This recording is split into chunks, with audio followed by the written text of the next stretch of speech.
Assalamualaikum warahmatullahi wabarakatuh.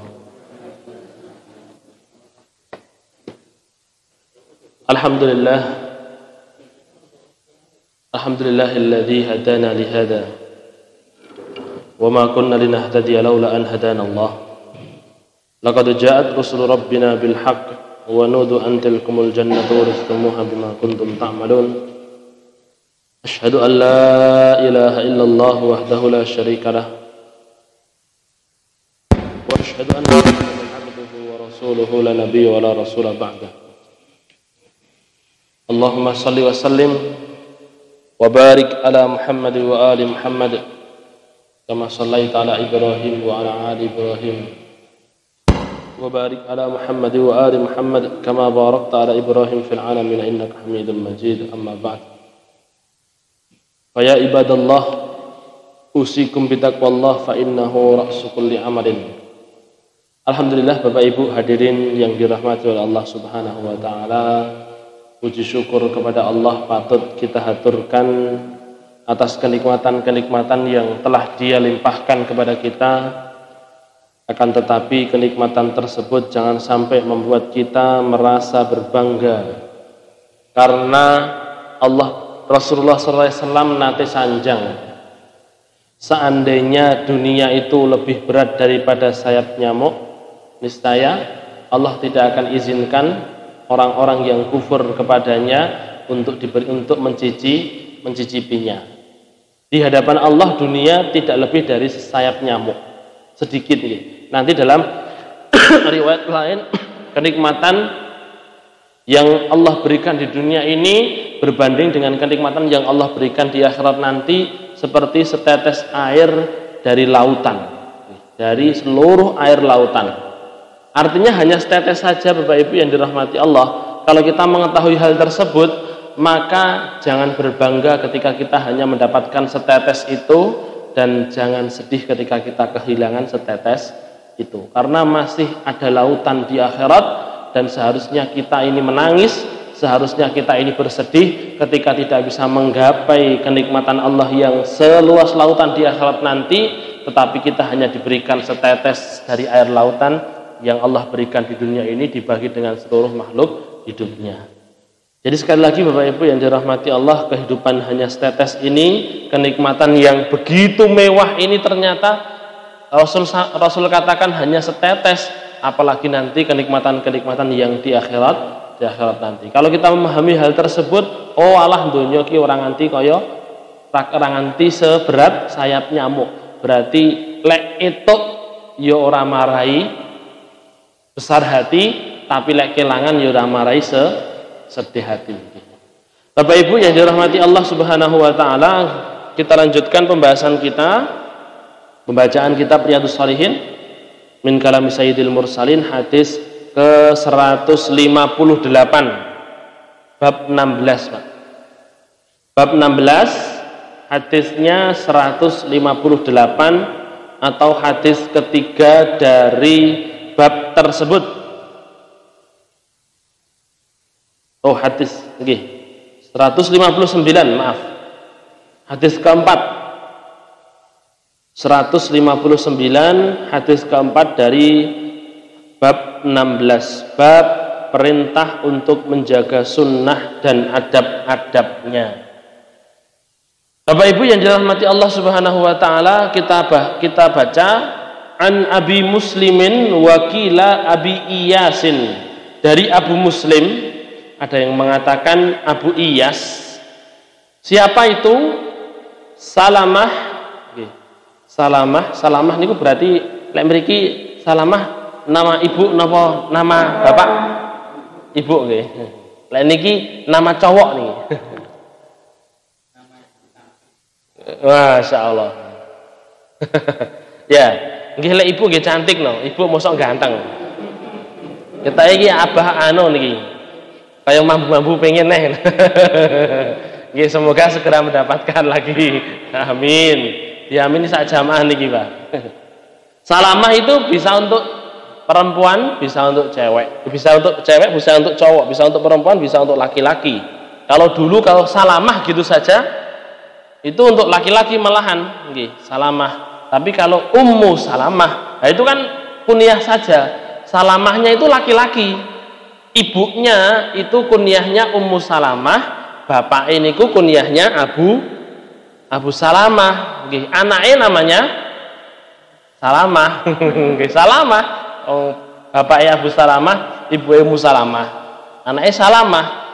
Nah, jadi Salamah itu untuk perempuan, untuk laki-laki. Apa tidak boleh digunakan untuk perempuan? Ya tidak mengapa. Jadi nama mungkin lek Jawa enten cowok cewek nggih lek Jawa. Nggih, Pak. Jawa. Lek misale perempuan diparingi nama Bejo ngoten angsal ngoten. Bu Bejo. kurang sip. Bu Bejo, tapi aslinya Bejo ini kan bukan hanya untuk bapak-bapak kan nggih, Pak? Nggih napa nggih.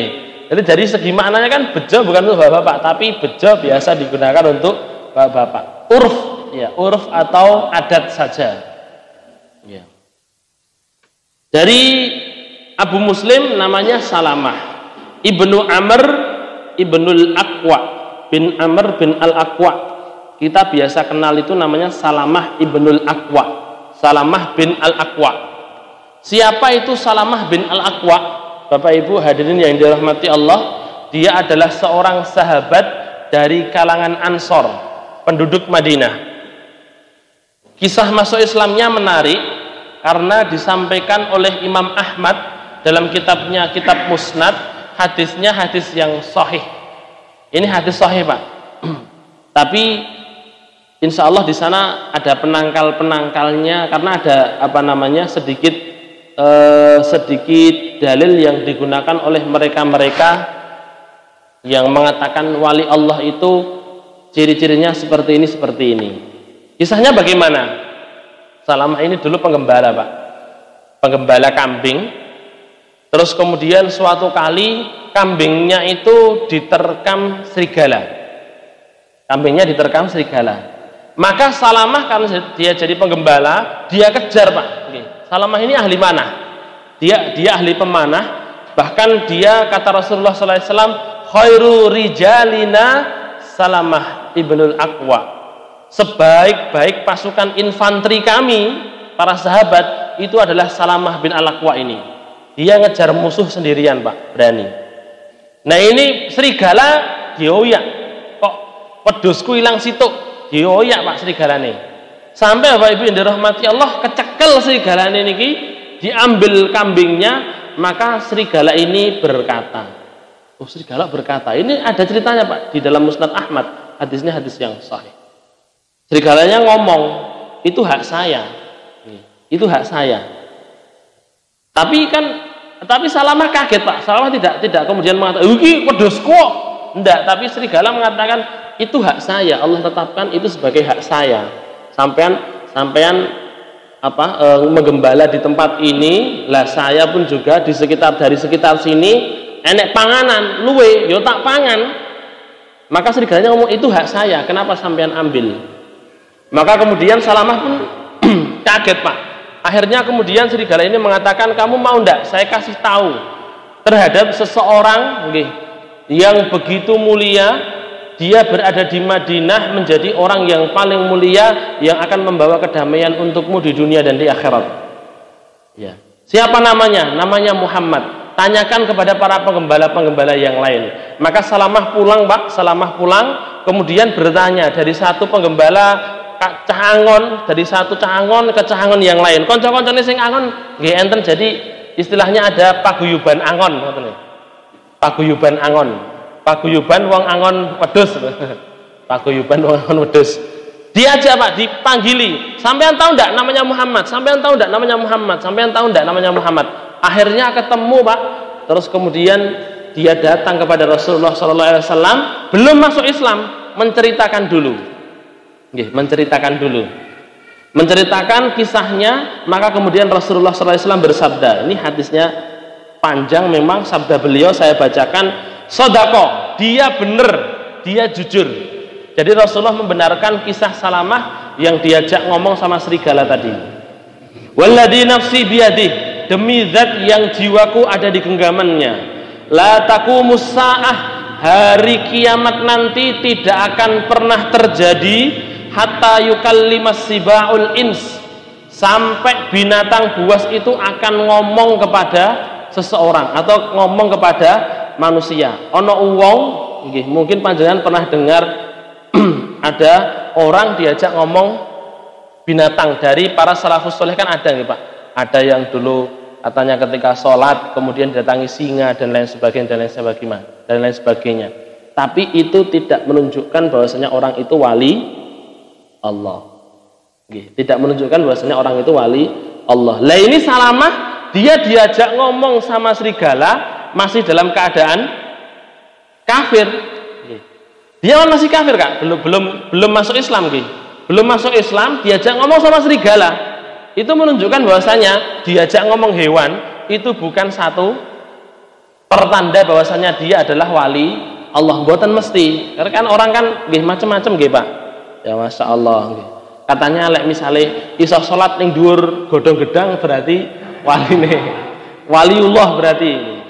Salat ning dhuwur godhong gedang, ya codot iso turu ning gendur godhong gedang nggih. Salat di atas air. Di atas air ngisore enek watu, engko lek pas sujud njungkel. Nah, Bapak Ibu yang dirahmati Allah, taraf wali Allah itu bukan di situ. Tetapi Rasul mengatakan, wa ma taqarraba ilayya 'abdi bi syai'in ahabbu ilayya mimma aftaratuhu alaihi wa la yazalu yataqarrabu ilayya hatta uhibbahu. Dan seorang hamba itu senantiasa mendekatkan diri kepadaku terus sampai aku mencintainya. Kalau sudah mencintainya, apa ciri-cirinya? Fa idza ahbabtuhu kuntu sam'ahul ladzi yusmi'u bihi. Kalau saya sudah mencintainya, kalau seseorang jadi walinya Allah Pak, pendengarannya ini, telinganya itu akan dia jaga, jangan sampai kemudian telinganya ini mendengar hal-hal yang diharamkan oleh Allah Subhanahu wa taala. Rasul Allah Subhanahu wa taala dalam hadis qudsinya mengibaratkan saya akan menjadi telinganya. Maksudnya Allah akan jaga telinganya, dia juga akan berusaha untuk menjaga telinganya jangan sampai mendengar hal-hal yang diharamkan oleh Allah. Wa basarahul ladzi yubsiru biha, dan aku juga akan menjadi matanya. Maksudnya Allah akan menjaga matanya, Allah akan menjaga matanya dan dia berusaha untuk menjaga matanya dari hal-hal yang diharamkan oleh Allah Subhanahu wa taala. Wa yadahul lati yubtisu biha, dan tangannya mau berbuat apa itu pun juga akan dia jaga. Artinya Bapak Ibu yang dirahmati Allah, seseorang kalau sudah menjadi wali Allah itu bukan terus kemudian dia duduk wayahe salat jarine kemudian ruhe wis ning Mekah. Bukan kemudian ketika di malam hari itu dia ada Pak di daerah Paranggubito, di waktu kami dikirimkan di sana, ada seorang dukun niku Pak. Niku nggih dalam tanda kutip dia seakan seperti wali Pak. Karena amalan-amalannya itu sholat malam. Jadi kalau dia itu tidak pernah sholat, lek sholat fardu mboten purun. Tapi kalau misalkan kurban dia mau, lek poso dia sregep, lek sholat tidak mau. Nanti kalau malam hari dia itu bangun sholat malam. Bapak Ibu yang dirahmati Allah, dan ternyata katanya orang-orang itu sing marai Pak Polo kayak menangi loh, yang marai Pak Polo kayak menangi loh Mas. Itu ya si dukun itu akhirnya dibangun ke rumah di atas bukit. Bapak Ibu yang dirahmati Allah Subhanahu wa taala, jadi bukan seperti itu wali Allah Subhanahu wa taala.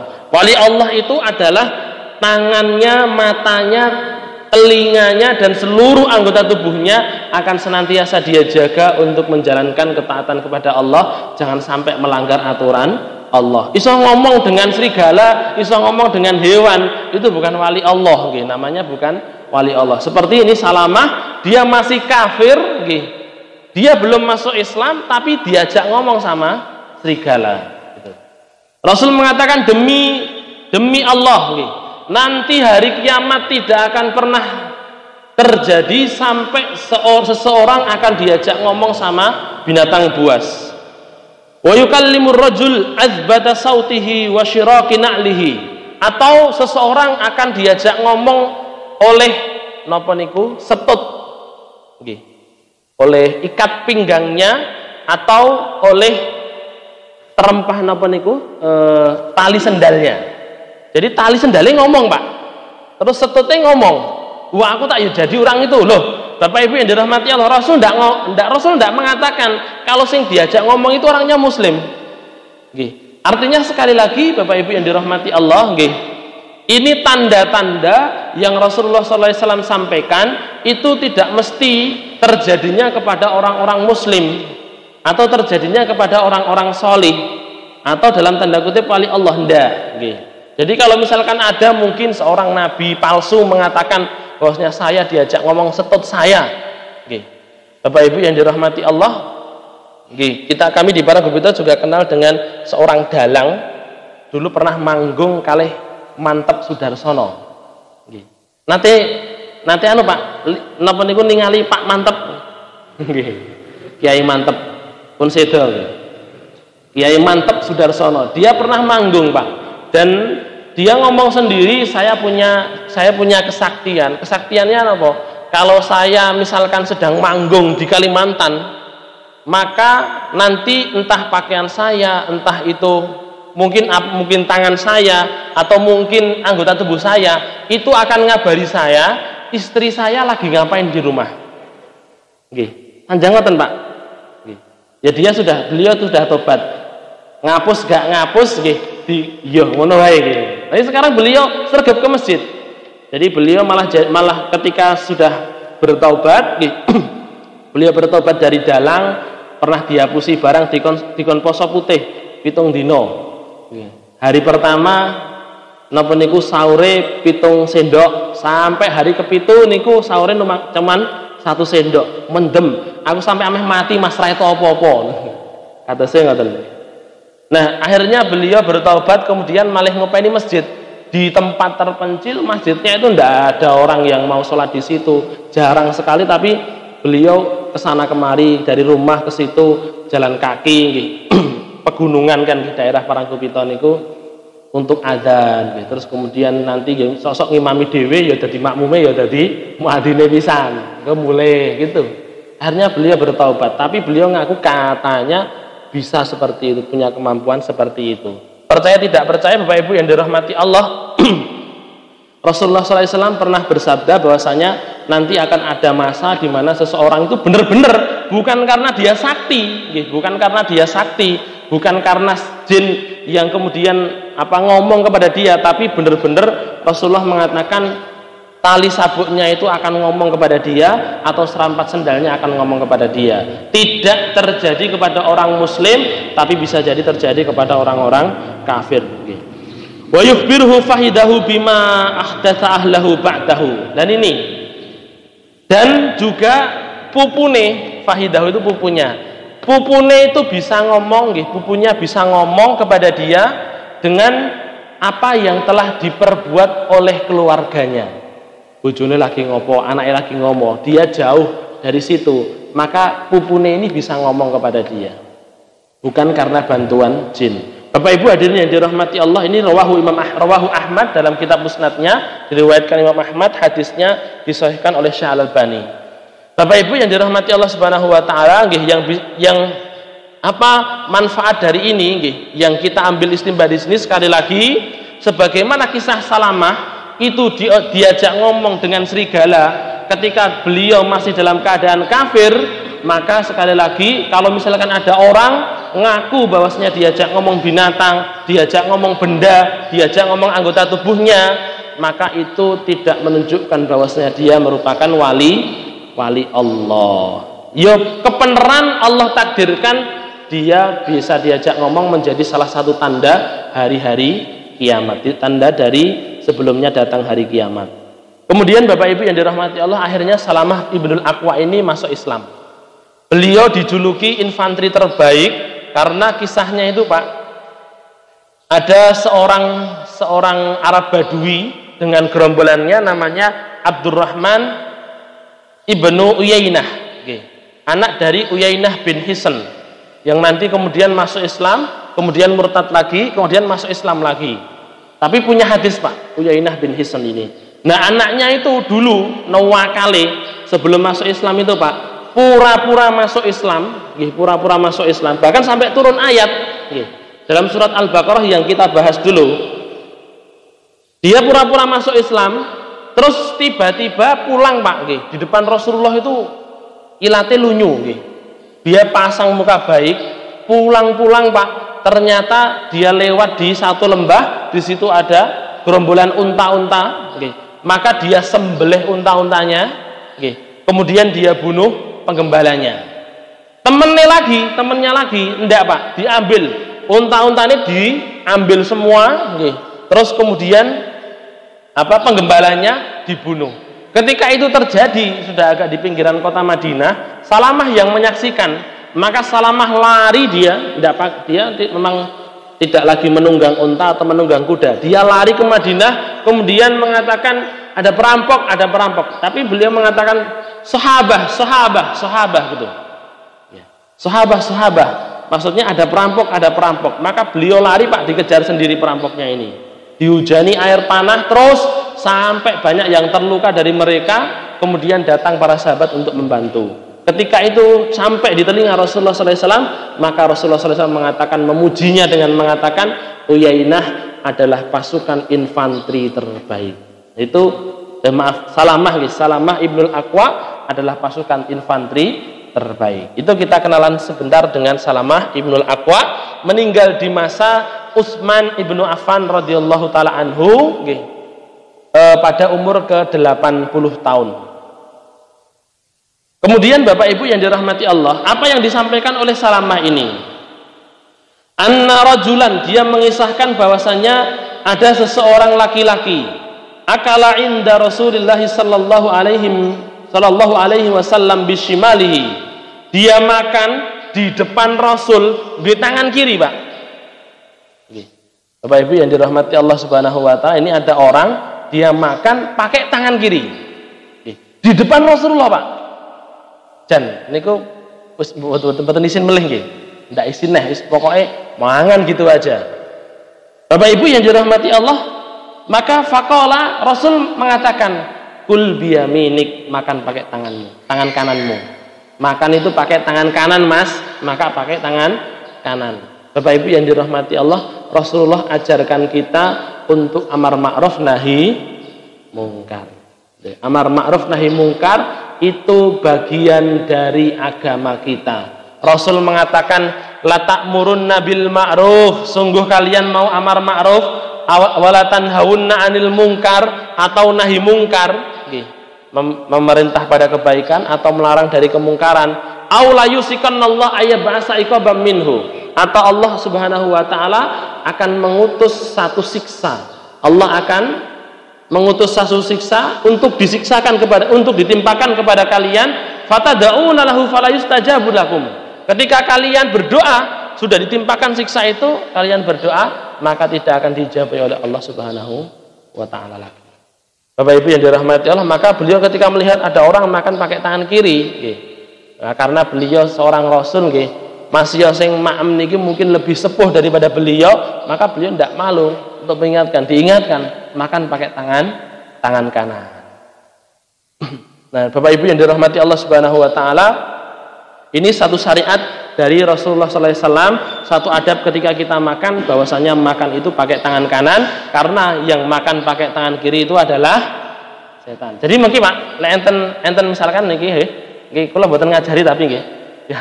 Habis Isya mungkin lek misale pas lagi ma'am ngoten niku ada yang makan pakai tangan kiri, setan ngoten Pak. setan. Wah, saat ini ngajari kisruh niki.